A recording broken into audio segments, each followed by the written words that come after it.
Hi guys and welcome to Bomb Anime. It's your girl Ruka. A big boy Summer here bringing you another hot or not. Today, Mars Red is in the hot seat. So let's judge. Creativity.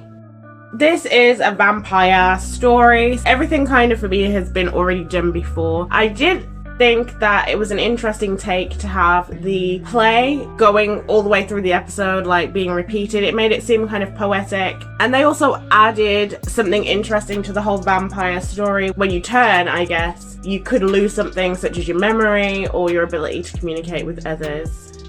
See, for me, in terms of creativity, I remember when I saw the trailer for this and the video that we did about it earlier, animes that we were looking for, I was like, you know what? I'm a sucker for vampire stories. I know that they've done a million of them before, but I really do like them, and I thought they were going to bring something completely new to it. The vampire soldier thing, it has been done before, but not like this. It was very, like, as you said, poetic. It was very like romanticized in a non-eggshell way. Do you get what I mean? It was lovely. I like the episode in that sense.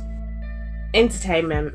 So it did feel really slow to me. It felt like nothing really happened the whole way through the episode, and it just seemed to kind of drag. I felt like the colours were really washed out, and I know that this is supposed to be set in the 20s, but even their complexions were washed out. There was no life in the scenes. If you look at other anime like Full Metal Alchemist, that is also set decades ago, it didn't look washed out. There's still a vibrancy there, so I don't see it being the 20s as an excuse for such lackluster animation. I thought that the most exciting part for me was the ending song.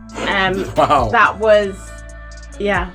On your point about it being washed out, yeah, I did get that feeling. Like the most colour that I got was when she basically got burnt by the sun. That was the most lively part of it. That's where I feel their budget went to in that whole episode. Now, look, the story was also hard to get through. I had to watch it a couple of times to fully get it because it felt very like going around the houses, a bit too convoluted, and yet I still feel, like you said, that there was nothing going on. If that episode didn't happen, I know the same as I know now as I knew before it. What is this about? Because the trailer told me everything, and if I just watch the trailer and probably the next episode, I'll be in the same position in that sense. Character development. So first up, I have Moriyama. He is very green. He's new to this job. He's new to probably knowing about vampires. He's newly married. He's young and he's naive. And to me, that signals that he's going to die. Which is a shame because I actually like his character. I think it's a nice little element. I liked him. And then we've got Maida, who is the main protagonist, I think. He seems to have a previous relationship with Misaki. That's the impression I got anyway, because of her saying at the very end, oh, I wanted to kiss you at the end. And also they had alluded to her really desperately wanting to show her husband her performance, and every time she saw him she just kept repeating the same words over and over again. But it's hard to really tell because Maida has literally no emotion. His face didn't change throughout anything apart from just slight subtle movements, so I'm not even sure, but I kind of thought that that was a possibility, that he was really the husband. So in terms of character development, there's only two characters that I really cared about, and that's Moriyama, that dude. Yeah, as you said, he was green, he was naive, and he did bring a bit of levity to the somewhat dreary episode. And the guy who was playing Joranan in the play itself, he also brought me a lot of entertainment, even though his bit there was so brief, because I feel they gave him so much impact for such little time that he had, but not enough for me to remember his actual name.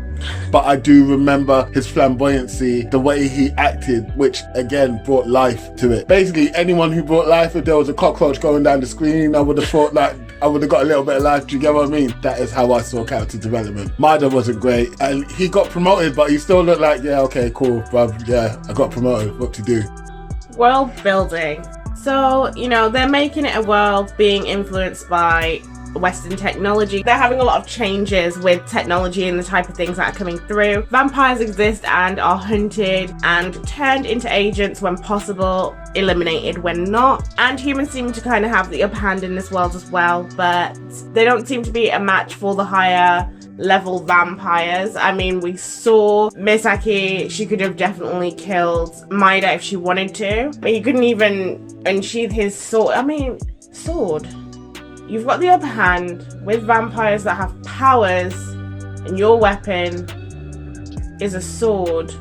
Okay, let's just... Big boy summer? Look, okay, world building. Did they build the world well enough for me to believe it? Yes, they did. Because they're on the cusp of war with the British Empire. They're like, they gave us a lot of lore without giving us a lot of lore, and I liked it, and it gave me the want to find out more about it. The story in terms of the world building was quite nice. I mean, the little snippets of Moriyama's situation as well, again, it built the whole this is real sort of situation. Now, did they build the world in such a way for me to believe that I could be there? Not really. I didn't see enough of the outer world for me to care too much about it. They didn't bring investment into actually finding out more about the lore. I just want to find out more because of who I am and not because of what the story did for me. Plot execution. So as far as the plot execution, they gave it to us in one line at the very end. Your job is to hunt down vampires and... It really felt to me as if the trailer was just misleading. I watched the trailer, I saw one thing, and I watched the episode and I got something else. Can we get those guys who did the trailers to come and do the plot? Because look, you executed what plot? What plot did I not already have from the trailer? To be honest, I got more from the trailer because I kind of know where it's going. Do you get what I mean? Do you know what it's like? You know when you have an all-star movie? Those movies that have every actor and actress that you know, and it's always terrible. And they stitch together the trailer so they stitch every tiny little moment and shove it into the trailer just to get you to watch, and then you go and watch it and you're like, oh my god, I knew this was going to be terrible. I think the only one that was not terrible was probably Love Actually and Independence Day. I fully get it. I'm supposed to know sort of what's happening next. The only thing that told me, as you said, was the last line. Your job is to go, find the higher vampires, sort out the vampires that we can make on our side and eliminate the ones that we can't. Okay, that's not a plot, that's an objective. Give me a plot. Give me some love interest. I thought they were going to let, what's her name? The vampire girl. I thought they were going to let her live. So that, we had the running theme of romance. Yeah, it would have been cheesy and corny, but I was kind of gagging for it by the end of it in that sense. Phrasing. I said what I said. And I'm just saying something is better than nothing. But this is your episode 1. This is the one that makes people go hot or not. See what I did there? To the verdict! I think we kind of told everyone. Creativity, hot or not? Not, because look at it. It's a not from me as well, because I didn't think it was creative. It brought really nothing. There's so much vampire lore, vampire legends, vampire shows, vampire movies that you could draw inspiration from, and they weren't inspired. Entertainment. Wait, before we go on to entertainment, look at Joran, the Princess of Blood and Snow. And I know you didn't like the anime or whatever. However, you mean to tell me that something set way further back brought more life to the thing? Bob, I had fights and lightsabers. Do you get what I mean? Anything would have done. Yeah, okay, so... Entertainment. All right, man, all right. Look, was I entertained? It was a good waste of 10 minutes, even though it's a 24-minute show. And I'll leave it there, so not for me. It's a not. I was not entertained. I was bored, and I just kept moving the cursor to see how much longer I had to sit through. Character development, hot or not?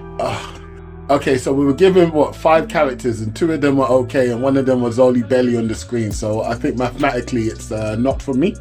It's also a not from me. This is devastating for them because it's looking bad right now. Well, Ruka, it's devastating for us because we have to watch the rest of this stuff. World building. Hot or not. I've already explained how I feel about this. Look, they didn't build the world enough. I don't know enough about the world itself that will actually incorporate these vampire super soldiers. I don't even know too much about the war effort between them, and like I've got more questions than answers, and sometimes that's a good thing, but when you're dragging, it's not. It's a not for me. Well, Big Boy Sam, I have no questions because I don't care. It's a not from me. Plot execution. Look, they did a very... No, I'm kidding. Not. That's it. Not, innit? Not. It's also a not from me. It's not across the board for both of us. Like, has this ever happened before? Maybe once. I can't remember what it was. Guys, let us know. It's a not. Just a whole ass not. I already feel like it's wasted my time without watching the rest of it. But of course, we will torture ourselves for you and we will watch the rest of it. Let us know in the comments which episode, if any, that we've actually done a not across the board for. For both of us. Yeah, for both of us. Like, because you know me, I'm very lenient here. Like, Ruka's one of them people that will be like, nah, fam, I don't like it. And I'll be like, well, you know, it had some good points. Not today, fam. I know what I like. It's going to be not today. It's going to be... Sorry. Okay, guys, so let us know what you think in the comments. And don't forget to like, subscribe, and share. Peace.